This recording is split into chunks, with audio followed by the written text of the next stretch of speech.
celebrating this book festival. If you listen to MPB Think Radio, you know I was a book thief. When I was younger, I used to go to the library and steal books. I didn't go to real stores and steal books. I just went to the library, and then Mom would give the card that says she needs to bring the book back, and then Mom would be like, "Where is the book?" So I'm super excited that it's come full circle. That I was definitely a bookhead, and that I'm here at the 10th anniversary of the Mississippi Book Festival with you all. Thank you all, for coming out and in full force. I thought it would be like crickets in a room, but y'all, and thank goodness they gave us this square footage. We filled this room for sure. So first off, let's give everybody a round of applause for coming out. And of course, I want to just talk a little bit about Mississippi culture. As I was walking through and around the Literary Lawn area, when you see how much diversity we have at this festival, when you see how many people from different backgrounds, from different age groups, different walks of life, different political corners, all come together for books, that's a beautiful thing. And when I think about our history here in the state and the culture of that, talk about another full circle moment where we can all get together in the year of 2024 here in the at the Mississippi State Capitol, where, let's just say in 1952, I just wasn't walking around here if I was here in this skin, in this capital. I think about that a lot when I'm around the city of Jackson, when I'm around the state. My parents weren't from here. I was a military kid.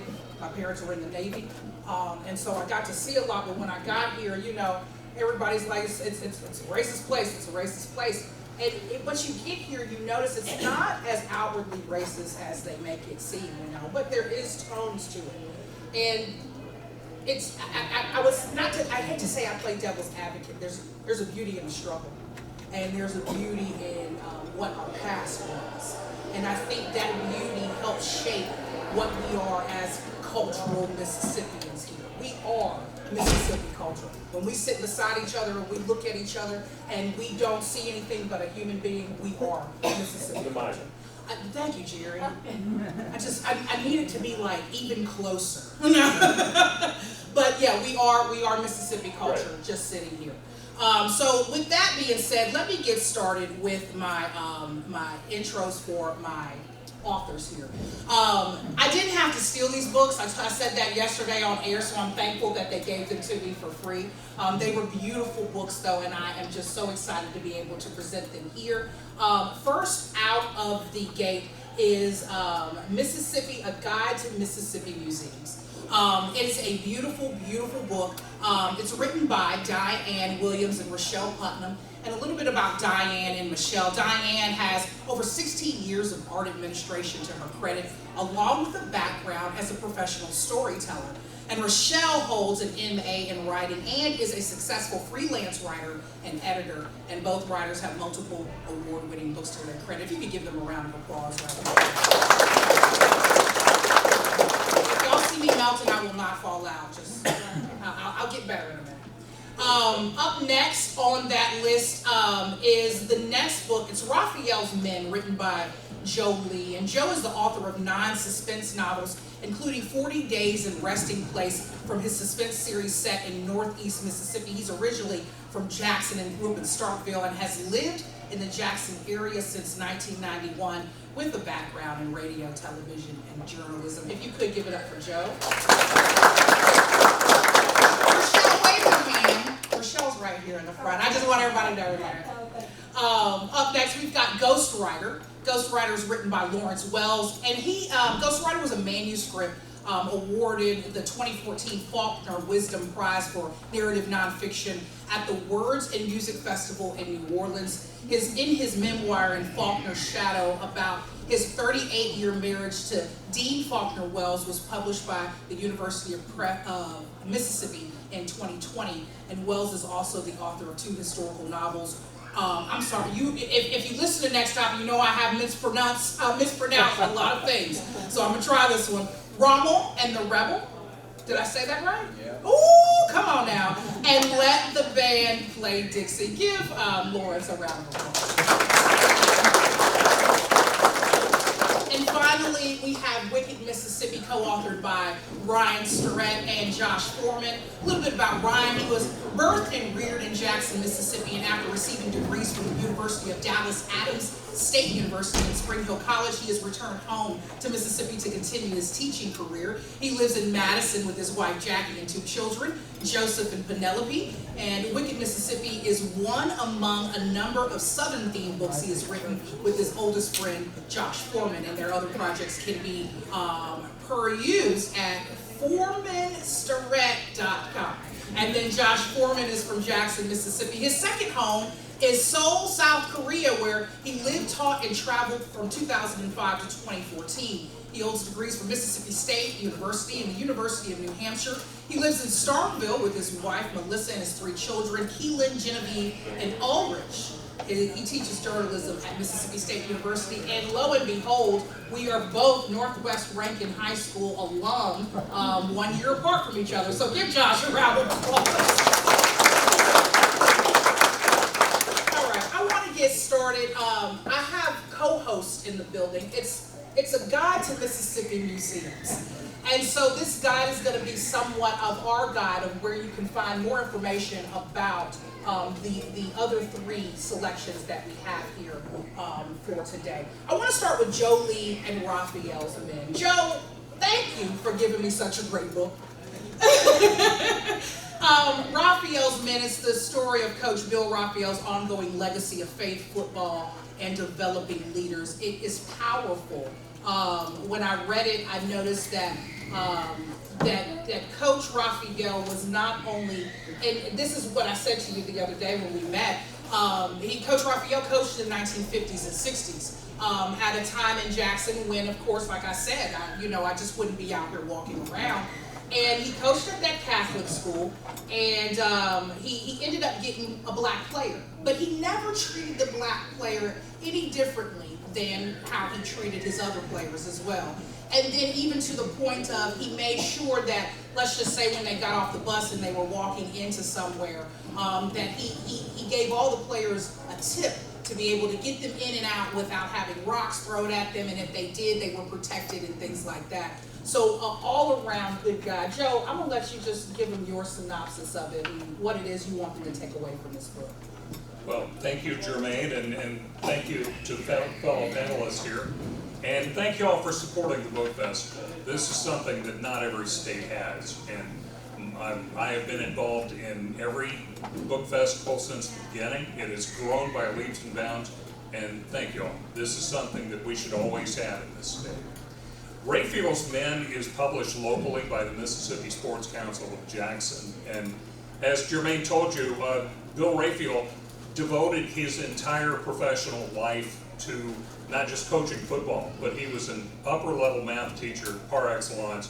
But imagine being born 1926, member of the greatest generation, served his country in the Navy in World War II, and coached and taught at St. Joe for 41 years. So as Germaine said, he went through a whole different set of seasons, the 50s, the 60s, the 70s, the 80s. The first black player on the St. Joe team, I believe, was in 1966. And there were also a lot of ethnicities, Greek, Italian. West Jackson, where the school was located, was a real melting pot back then. But Coach Raphael didn't see color. He didn't see ethnicity. He saw kids that he could develop into leaders. And I talked to 30 to 35 former players, several assistant coaches, a couple of fellow teachers that Coach Raphael worked with. Many of them got emotional talking about the leadership and the life lessons and the impact. And there's scores of those players who've gone on to great things in academia, philanthropy, medicine, the practice of law, who look back on those days and the confidence they got from somebody who believed in them to the degree that Coach Raphael had. I hear comments like, I would remember what Coach Raphael said about believing anything is possible if I work hard enough when I was getting ready to take a law school exam or trying to find my way through medical school. So it's an inspirational book, it's a faith-based book, and think Friday Night Lights with a Mississippi twist. You are deeply immersed in high school football culture in this book. And when I was invited to be on this panel, I thought, oh my gosh, what do I know about culture that I can add to anybody's book panel? But Mississippi has a tremendous high school football culture, as all of you know. You can go to the smallest schools around the state and see signs like 1982 Sturgis Lions 1A state champ on a billboard that's been up there for about 45 years. It's like that all over Mississippi. It was a pleasure to write the book, and it offers life lessons that are absolutely timeless. So it's recommended not just for football coaches or folks who grew up around high school football, but for kids who can learn from that timeless advice that Coach Raphael passed on. That's great. You know, and it's such a timely book right now because culture about Mississippi is all about football in the fall. And so I love the way that you actually set up how the book is structured. So if you're a football fanatic, a sports fanatic, this is a book for you. But if you're not, like you say, you can also read it. But it's set off with the kickoff, the first quarter, the second quarter, the game changer, the third quarter, the fourth quarter, timeout. And these subsections are all dealing with the coach and dealing with his time at the school. And so I love this book for that reason. I want to throw it to my co-host for a little bit because it took me a little bit of time to wonder, where's the school at? I had to look at it because I was like, where did it come from? Where did it go? So it came from Jackson, went to Madison. But where can people get more information about, let's just say, the school and or, you know, football and sports in general in some of our museums here in the state? So you've got the Mississippi Sports Hall of Fame. Okay. That's one place. And as Jolie was talking, I was thinking about the museums around the state. Rochelle and I wonder, why are there over 200 museums and close to 300? Because we keep finding more and more, and people keep opening up these little tiny museums that they feel are important to them. But you can go into some of these places and find stories like the one that they've written about that tells you about the people that lived in that community. It's important to that community. That helps them to know who they are. What you know, they're proud of what comes out of their community. So I would say, don't just go to the Mississippi Museum of Art or the B.B. King Museum. Go to some of the smaller ones as well. Yeah, that's good stuff. Now, Joe, when it comes down to the foreword, talk a little bit about that and how important that was to be written by Mr. Gibbard. Gerard Gibbard, as you probably know, is a personality on Super Talk Radio, and he was one of the guys that got emotional about playing. He didn't play football, he played baseball at St. Joe, but he was a math student under him for 4 years, and he used the word second father to describe it. He said that Coach Raphael, both as a coach, an athletic director, and a teacher, was the last person you wanted to disappoint. We've all had good teachers, and we've had some that didn't make much of a mark on us. But I can remember a couple of high school teachers that I would just lose sleep at night over with my mediocre grades if I disappointed them in any way. And it might not have ever been anything loud, maybe just a disappointed look. And I could see that for the next week. But Bill Raphael, based on the comments from Gerard Gibbard, the book is, your appetite's really going to be whetted for it after reading the foreword, because Gerard goes deep. He really talks about the impact he had on Gerard as an administrator and as somebody you really wanted to please. And that, again, that reminded me so much of the really good high school and college teachers that I had, that I tried to stay in touch with. A little excerpt from that. He says, yet another life lesson from Coach, the power of driving toward a common goal as a unified team. And next to the word coach and teacher in the dictionary should be a coach of Bill. So, I mean, it should be a photo of Coach Bill. So I love that. I love that. Talk about your acknowledgments and who you would like to thank on behalf of this book. Mike Frascona made it possible for me to put that book together. He called me and said, "Is this something you can do?" This was in April. And he said, "Can you have it turned around by the book festival?" And I said, Yeah, sure, absolutely. But it put me in touch, again, with so many people that sang the praises of this man and almost made me wish that I'd gone to high school at St. Joe so I could have taken the math courses. I was nobody's football player. I was nobody's math student either. I'd still be in high school if I'd taken math courses under Coach Raphael. But absolutely, Mike Frascona for making the opportunity possible. And my friend Nash Nunnery, who is not here but wrote a very good book called Magnolia Gridiron Cathedrals about a year ago, he and I had several long talks about players I might want to speak with. And the players, the coaches, people I had to track down, some of whom called like on the last day before a hard deadline and were so generous with their time. That's a wonderful thing as a writer when you get comments from somebody on a nonfiction work and you're like, oh my gosh, this makes me want to just hop up and down and do the happy dance. This made the book so much better. And when I got Gerard's forward, I thought, oh my gosh, this has added a lot of quality to an already powerful book. I love that. Now, Joe, where can they get the book, and where will they be able to get it signed today? Lemuria tent right out here when we're done. And my alter ego is as publisher of Dogwood Press, and we have a Dogwood Press tent with signed copies. So you've got a couple of different places you can get signed copies of Raphael's Men. That's awesome. Everybody give Joe a round of applause. And I mispronounced, it's Raphael, not Raphael. I got it now. All right, our next book that we'll be discussing is Ghostwriter, Shakespeare Literary Landmines, an eccentric Patron's Royal Obsession by Lawrence Wells. Lawrence, thank you for coming out and being commissioned rather to write this book. I am so intrigued behind the commission and just you saying yes to all of this. When I received the book and I read the inside flap, I was like, I wonder how he felt when he heard the story that she thought she was, maybe possibly Queen Elizabeth in a past life. But Lawrence, tell us about the history with it, and of course, you being commissioned for it.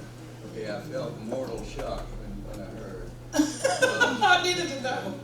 Robert Kayak, who was then a vice chancellor, but later chancellor of OMS, hired me to ghostwrite a novel for Mrs. Gertrude Ford, who was already a cultural icon in Mississippi because she sponsored many Shakespearean productions and literary festivals. And OMS wanted to build a performing arts center at the university, and she would be the primary donor. As it turned out, I'll just tell you, it cost $20 million, and it was paid for by the income from the $33 million she bequeathed to Ole Miss as a result of my writing this novel for her. Partly because she fired me at the end. She had fired all three other ghostwriters that she hired. But Robert brought me into his office in the Lyceum and said, what do you think about the Earl of Oxford? And I said, your Faulkner? And he said, no, the other one. Well, the Earl of Oxford, Edward de Vere, was he is one of the claimants to be Shakespeare.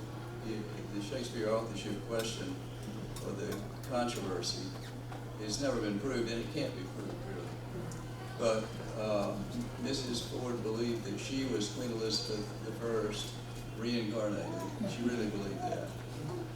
And that she was in love with Edward de Vere, who was the lover of Queen Elizabeth. And the story goes, the legend is a legend in England. And I went to England for almost 2 months and met people, went to many locations connected to Edward de Vere, the Earl of Oxford. And get closer. Okay, here we go. And the story is that Queen Elizabeth and the Earl of Oxford had a baby in secret. Their biological son was Henry Wreathley, the third Earl of Southampton.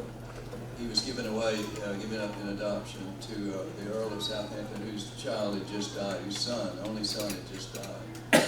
I became immersed in all this history, but when the Ford Center was built, Mrs. Ford died in 1996, and the building was dedicated in 2003.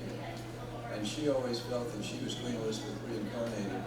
And nobody at the university realized this, but as if her will reached out from beyond and told them the date to open that Performing Arts Center, it was the exact 400th anniversary of the death of Queen Elizabeth. Oh, wow.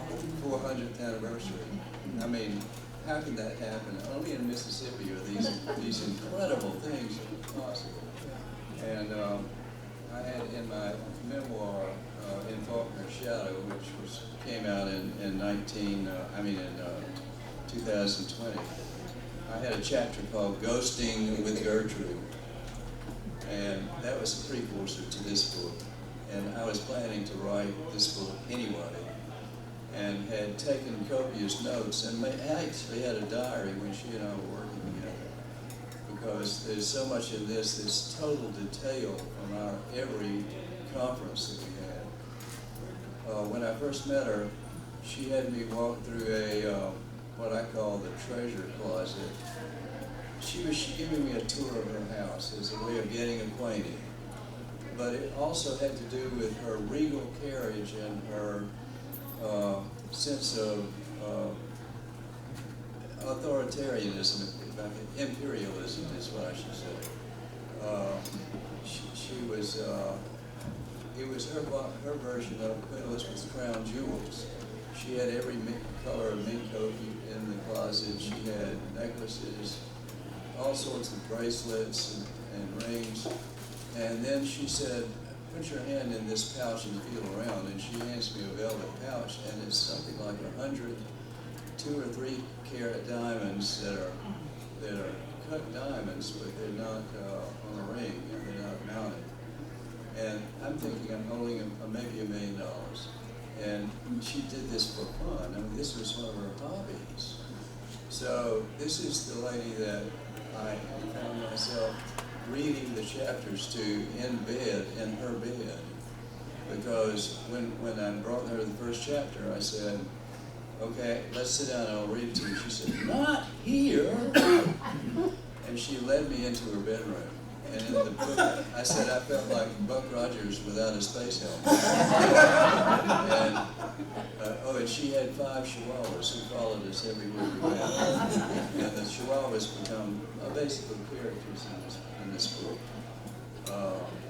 I've also, by the way, and if I can toot my horn, I've written a screenplay, and I entered it in some contests just to see what would happen if people would like it.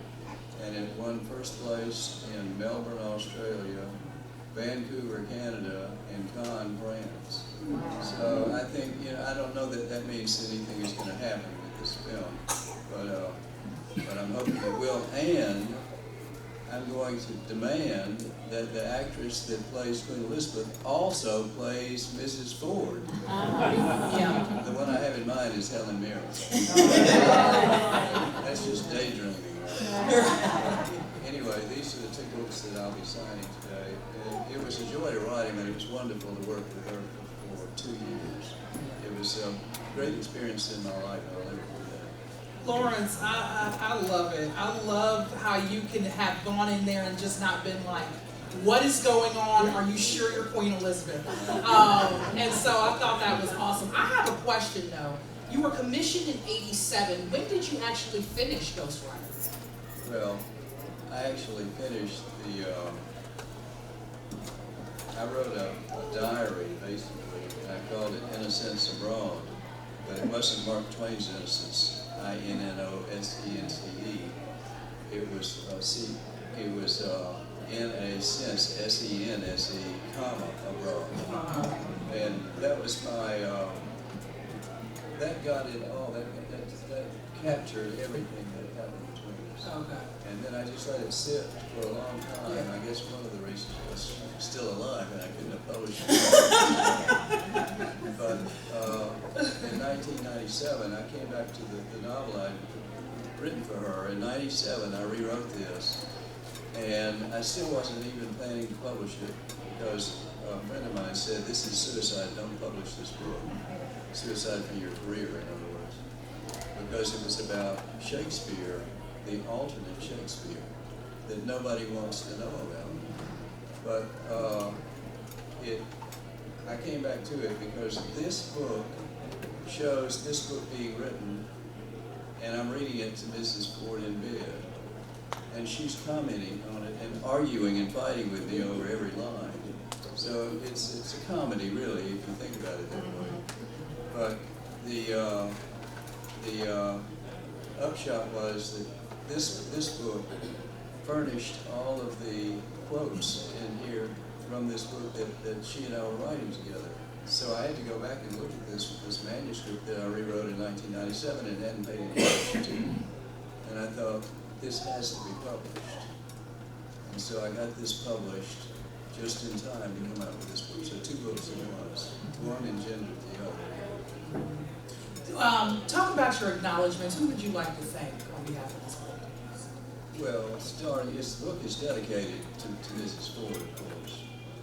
And I would like to thank Robert Kayak for hiring me and also giving me, it's a big opportunity for me to do this.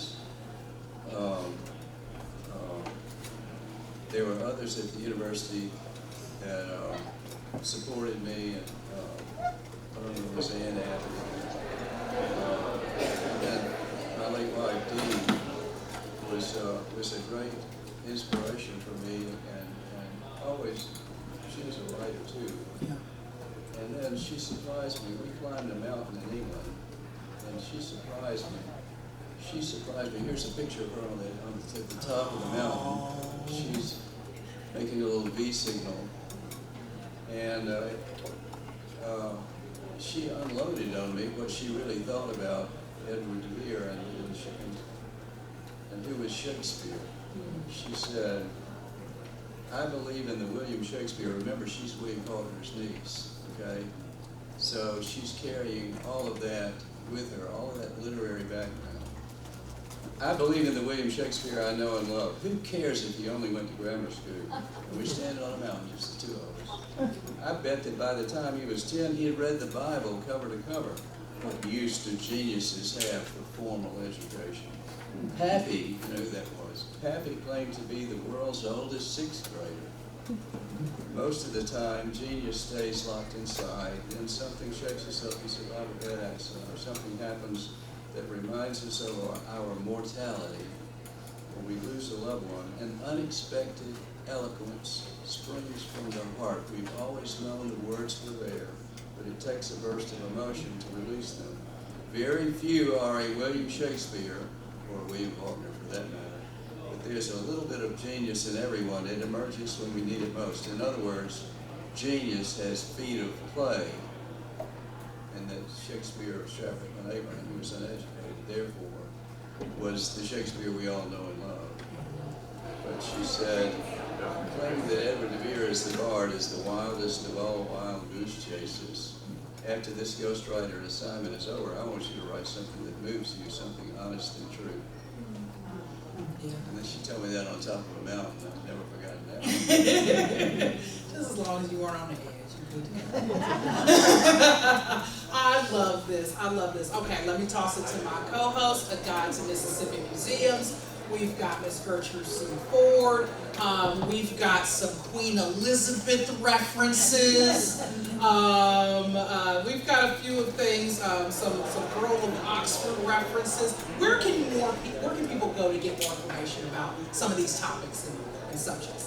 I didn't talk about museums. I don't know where they could go to find out more about those subjects. But what I will say is that in Oxford there are other colorful characters. Okay. You know, you could visit the cemetery and leave a bottle of whiskey on Faulkner's grave or something like that.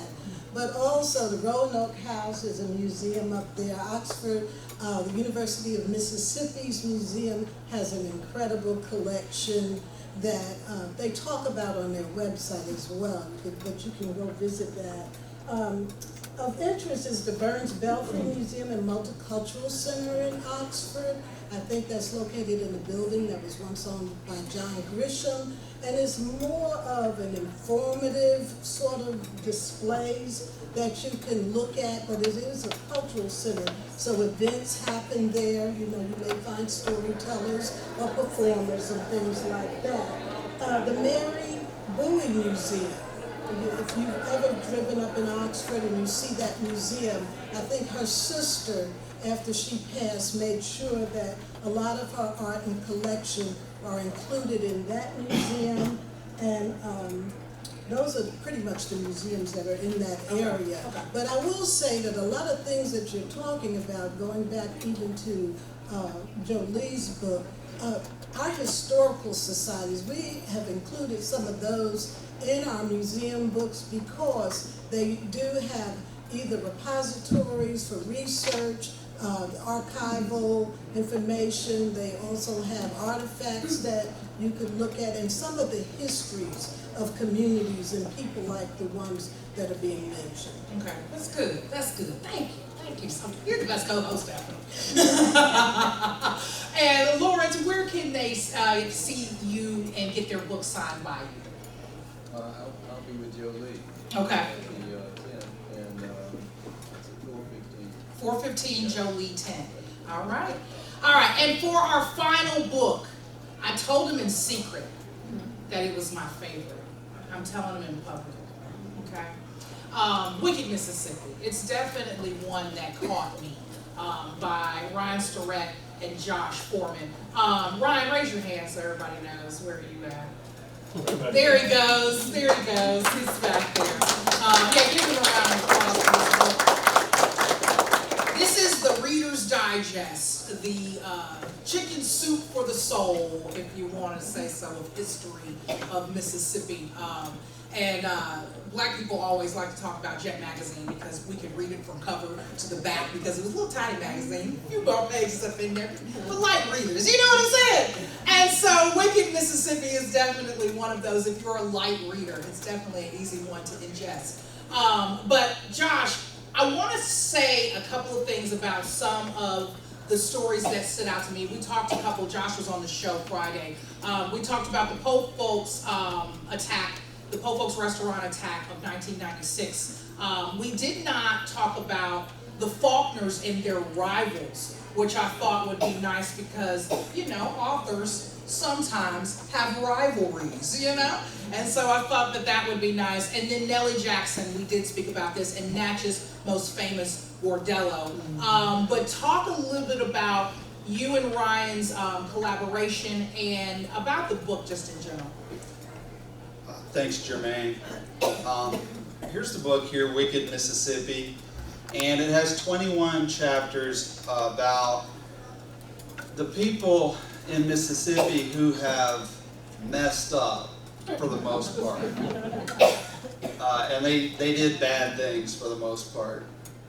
So before I want to tell a story from the book, but before I tell the story, can I acknowledge or maybe ask a question? Why don't we write a book about the people who raise their family, serve their community, work, try and help their neighbors, and live a quiet life? Why don't we write a book like that? I said, Ryan, why do I repeat these stories of the people who did the bad things? Ryan called it the fascination with the abomination. So, why do we want to read about a man who walked out naked at 5 a.m. in the Cotton District? I don't know. But when you get Wicked Mississippi, you'll get 21 of those stories. Yeah. So it's chicken. I don't know if I would call it chicken soup because it has stories that a little bit grisly at times. Yeah. Occasionally there's a little bit of silver lining. Yeah. But all right. So I want to share a story. The one that I just referenced. The chapter is called "The Cotton District Dangler," and It speaks for itself, basically, you know? I live in Starkville, and I'm a Starkville guy. I'm a Mississippi State guy, and Emma Nisbet here's a student of mine, a reflector writer here, and is Emma still in the room? We got lots of Mississippi State people and reflector alumni, but the best neighborhood in Starkville is called the Cotton District, and if you know Starkville, you may know that. Dan Camp was a visionary. He basically took this forward concept called New Urbanism and applied it to his little neighborhood in Starkville, and he basically created the neighborhood from scratch. But what New Urbanism means is streets are walkable. There are little spaces for the public to enjoy. There are courtyards. There are fountains. There are statues. There are restaurants. There are bars. And there are apartments. There are balconies, all in a compact little neighborhood with lots of trees. And if you've ever been to Starkville, this is the place where everybody wants to be. If you want to have a drink, you want to go to the Cotton District. If you want to tailgate before a football game, you want to go to the Cotton District. So it's a great neighborhood. But all of those new urbanism principles actually created the perfect environment for the Cotton District Dangler.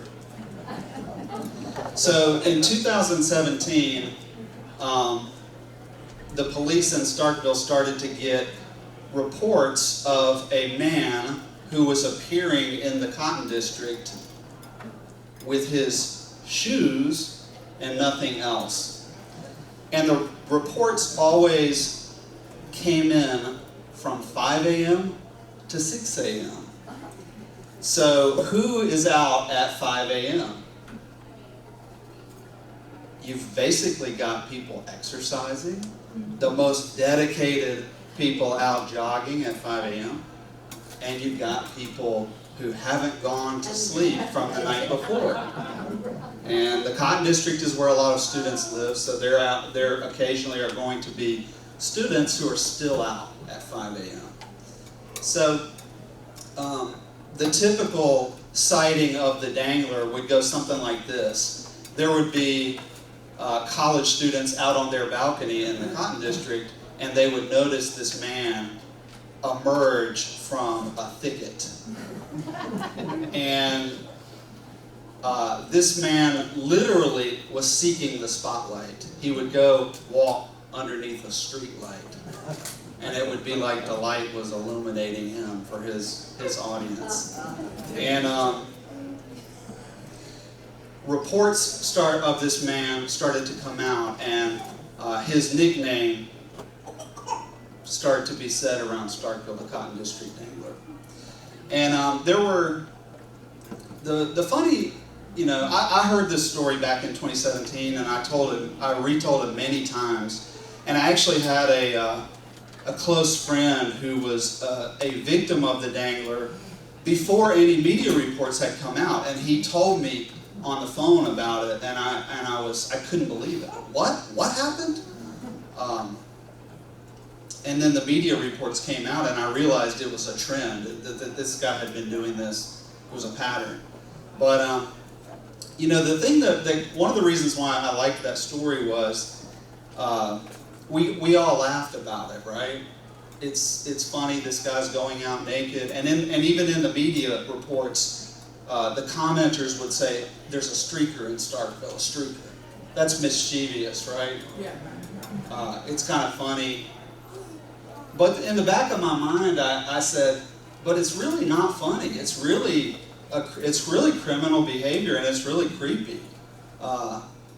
And so the story had that duality of a funny story to tell, but there was that kind of dark underbelly to the story. And I talked to the, when I got back up to Starkville to live in 2019, I talked to the chief of police casually, and I said, hey, isn't that funny how we kind of laugh about this story, but it was actually kind of a dark story?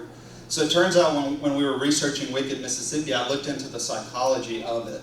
And it turns out that it's actually a pretty serious psychological problem that these usually men will have where they go out and expose themselves. And it's a reaction to the psychic void. So these men feel like they have no, maybe the universe is not recognizing them, they have no feelings, they can't feel anything, so they go out and do this heinous act, and the response that they get is what gives them their avoidance of the psychic void. They feel alive. That's the psychology behind it. So my close friend who was a victim of the dangler, when he had seen him, it only took a few seconds, but when he had seen them, he started laughing because he thought it was a student who had lost his clothes or something like that. And when we were doing our research, I read the worst possible thing that could happen to one of these guys is somebody laughs at him. It would completely destroy him because he wants that reaction of terror or fear or embarrassment. So we found a historical account of a man that did the same thing on the American frontier. It was published in Mississippi about 200 years ago. And he was a preacher. And he got to a town on the Wilderness Road in Kentucky, which was how a lot of the settlers moved out west. And he was fully clothed, and when he got to the town, he took all of his clothes off and walked through the town naked. And the townspeople were aghast, and they went and caught him and said, what are you doing? He said, he gave a Bible verse, and I wish I could quote the exact Bible verse, but it was something like, God said, take off your sackcloth and your shoes and go barefoot and naked, or something like that. But when he left the town, he put his clothes back on. And this is a newspaper report that was published 200 years ago. So I read it and I said, yeah, he was the same kind of guy. He didn't really want to walk around like that. He just wanted to shock that community. So it's not new. So what happened to him? Well, for a year, the sightings came in, but since he only stayed an hour, the police could never catch him. But they formulated a plan. They decided the next time they get that call, they're going out jogging. So it was Valentine's Day. It was around Valentine's Day in 2018, the next year. And two students called the police and said, he's out here. And the police got their jogging clothes on and started jogging through the Cotton District, and guess who they ran across? The dangler. They got the dangler. They arrested him right then and there. Yeah. And that was it. That was the end of it. And he was charged with misdemeanors. And you know, I hate to admit this, but he was a Mississippi State student. I hate to admit that. But oh, Josh. Yeah. Josh, let me insert my co-host here. So Diane, wait. Before you ask me where we could find out more about how this history of danglers, the history of danglers. What I'd like to say is that what we found out about museums, and I'd like to speak to potential authors or people that are writers, you can find all the material you want to write about in museums. Let me tell you what you'll find in museums. And first of all, I want you to know that Mississippi is so diverse. We have these regions that are so, the Gulf Coast is not like the Delta. You know what I'm talking about. The hills are not like, central Mississippi. So there you go. You can deal with that. But then you have your agriculture, your arboretums, your battlefields, your blues, country, ragtime music, your children's exploration immersion and immersion. The little baby over there been staring, you've been looking at us That while we're baby talking. was paying attention. We're talking about the most important thing in the whole world. The baby's eyes got big when Josh was speaking. It was interesting. You can find out about Mississippi's civil rights, and our museums tell you the truth. Yeah. You know, you people can say what they want about Mississippi, but you go right around the corner to the two museums, and you find out the real history that is in our museums. You can find out about haunted houses, and we got some of the best in the country. Now, Miss Diane, I gotta go back though. Is there any history of Dagulas in these museums? I was trying to keep it going. I knew she was. I knew she was. Hold that thought. I'm gonna get back to Wicked Mississippi. But I loved that story though. That story right there is definitely one of them. And they're all kind of that half and half feel. There's a silver lining, there's a problem. You know, you get through the problem, you get to the silver lining, or vice versa. You get through the silver lining and you get to the problem. But what I like, and I don't know if anybody has had put their hands on this book before, it's set up in chapters of the 7 deadly sins. You've got pride, envy, wrath, sloth, greed, gluttony, lust, and they're appropriately categorized under the correct one. Would that have been gluttony? You are a glutton with taking off your clothes now. Yeah, I think pride runs through a lot of them, but that one we put in the lust section. In the lust, okay, that fell in the lust section. But yeah, I love the way you all set that up. And when it comes down to the acknowledgments in the foreword, talk a little bit about that and whatever else you want everybody to know. Well, Ryan, I want to give credit to Ryan because he's the one who structured the book, and he's the one who referenced Dante and found a good Bible verse to go along with each of our larger chapters. So Ryan deserves credit there, but our families, the History Press for always giving us contracts. Like, I guess people like our books because they just keep giving us contracts. Mississippi State for letting me do research like this on when I'm not teaching. So, and then all the libraries and all the people that have helped us with our research. Right. Okay. So you finish the foreword with this. It asks a question: can Mississippi ever really outrun who it once was? And how far removed are any of us from the devil on the other side of the door? Talk about Mississippi culture if you want to. You know what I'm saying? That's how it sums it up. Tell them, you finish that up and then tell them where they can, meet you and get the book and everything else like that. Yeah, Ryan and I both will be in the signing tent afterward, and the book will be available at Lemuria. But the funny thing about our foreword, it was written by Sarah Fowler. She's a journalist who actually was working for the New York Times last year. Guess which journalist broke the story of the Dangler?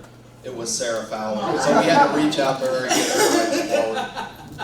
That has become Miss Diane's favorite story now.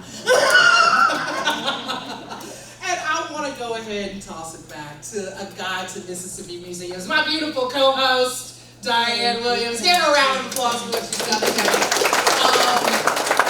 Diane, talk about you and Rochelle getting together, putting this book together, and just how important it is for everybody to put this in their hands if they need a directory, atlas of sorts of museums here in the state. Rochelle and I have been talking for a number of years, and we were going to write another book together, Mississippi During the Great Depression. But because of the work that I was doing at the Arts Commission, where I learned about all these museums, I had to back out of the deal, and I ended up writing the foreword for the book. But I guess it was really in 2017, because we pitched the idea to the publisher in 2018 and then realized it was a monumental task to take a look at over 300 museums. But I have seen a lot of them, and a lot of people always ask me, have you been to these museums? If you've been to 300 museums, would you remember what to write about? No. So we had to go fresh into diving into this, and then the pandemic hit, and it was just amazing. And you would be surprised how many museums opened after the pandemic. So we asked our publisher, could we hold off on going forward with the publication, and he said no. But he said, I said, well, what should we do? Because we got all this other information, and they said, build a website. So that's what we did. But I will tell you, the stories in this book are brief. We worked very hard on them. I love things about architecture. We like to tie into a festival that's going on in the area because, you know, our state, you could drive 3 or 4 hours in any one direction. And it's nice to know that you could visit the Frog Museum during the Frog Festival and make it a day's event, that sort of thing. I love that. I love that. Talk a little bit about, and shameless plug, the foreword, written Germaine, by. you got 5 minutes. I got 5. Written by Malcolm White. I have to drop that because Malcolm is with MPB Think Radio as a host of Deep South Dining Monday mornings at 9 a.m. But talk about Malcolm's contribution. We asked Malcolm to look at writing the foreword for the book because he totally understands the creative economy. He understands museums and why people feel these things should be in places around our community. And if you get the book and you read the foreword, you would see that he has his hand on the pulse of arts, education, and creativity. So I couldn't have asked a better person that I don't think anyone knows more about of those kinds of things, that sort of culture in our state than Malcolm White. He's threaded all the way through. When where can they find you all, get the book and get it signed? Mine's signed. Well, we'll be under the tent at 4:15, the author's tent, but our book is carried in, I love our publisher, our book is carried in unique places, and we have other books by this publisher. I was coming home from, I spent the summer in Boston. I came back through the airport and one of my books is being carried at the Jackson Evers International Airport. So we have a great publisher like Costco, Sam's, our book, Cracker Barrel restaurants and places like that. But of course, Amazon and Barnes and Noble too. That's right. Thank you, Ms. Diane. Any Q&A, quick Q&A, any questions in the audience? We'll take those right now. Any questions? Wicked Mississippi, A Guide to Mississippi Museums, Ghostwriter, who am I missing? Raphael's Men. Any questions about anything for the authors? Yes. When researching Wicked Mississippi, did you run across one of the 7 sins that were more prominent and more, relevant to Mississippi culture rather than the others? Pride, because every time someone did something that they shouldn't be doing, they always thought they could get away with it. They were prideful, thinking that they were smarter than everybody else. Ed Cates, who was a lawyer in Jackson, faked his own death, murdered another person in the process, and then tried to reinvent himself as a retired general, and thought that he was going to get away with it. So pride is present in a lot of these. Any more questions? We got 2 minutes. 2 minutes. 2 minutes. Question? Any more questions? Oh, there we go. We got a question in the front. Have you spoken with Mrs. Ford's family? What are their? I know that you published the book after she passed away. Well, they were all deceased, and she had cousins. She was from Georgia, and she said, I always talked to them. All they wanted was my mother. So that was her. She was something, she was. Oh yeah, she had she done the right day. Okay. We're The ready. University of Mississippi is very happy about it. Well, thank y'all for coming out. Y'all been the best. Thank you all.